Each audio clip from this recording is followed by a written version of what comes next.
తిరుమల శ్రీవారిని దర్శించుకున్నారు కేంద్ర మంత్రి కిషన్ రెడ్డి. తెల్లవారుజామున సుప్రభాత సేవలో కుటుంబ సభ్యులతో కలిసి మొక్కులు తీర్చుకున్నారు.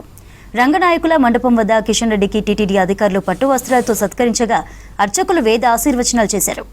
దేశమంతా మంచి వర్షాలు కురిశాయని, అన్నదాతలంతా సంతోషంగా ఉండాలని ఆ దేవదేవుడిని కోరుకున్నానని చెప్పారు కేంద్ర మంత్రి. దేశ రక్షణలో సైనికులు పట్టుదలగా అంకిత భావంతో పనిచేస్తున్నారని ప్రశంసించారు కిషన్ రెడ్డి. సినీ నటుడు జయం రవి కూడా స్వామివారి సేవలో పాల్గొన్నారు.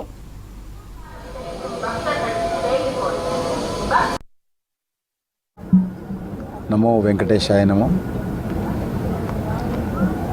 ఈరోజు మా కుటుంబ సమేతంగా స్వామివారి దర్శనాన్ని రావడం జరిగింది. అత్యంత వైభవంగా దర్శనం చేసుకోవడం జరిగింది. మనకందరికీ తెలుసు, ఈ సంవత్సరం కూడా కొంత ఇబ్బందులు అయినప్పటికీ కూడా మంచి వర్షాలు దేశమంతటా రావడం జరిగింది. ప్రజలందరూ కూడా సుఖ సంతోషాలతో మన యొక్క పాడి పంటలతో అందరూ సంతోషంగా ఉండాలని భగవంతుని ప్రార్థిస్తున్నాను.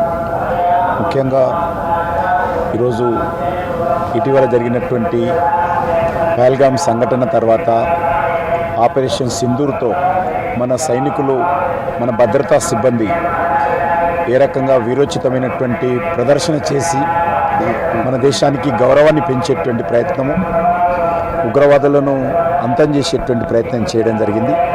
భవిష్యత్తులో కూడా మన సైనికులకు మరింత శక్తినివ్వాలి.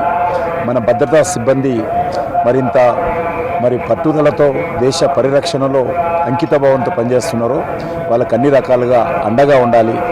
ఆ రకంగా మన సైనిక శక్తి, మన దేశ భద్రత మరింత శక్తివంతంగా ఉండాలని ఈ సందర్భంగా భగవంతుని ప్రార్థిస్తున్నాను.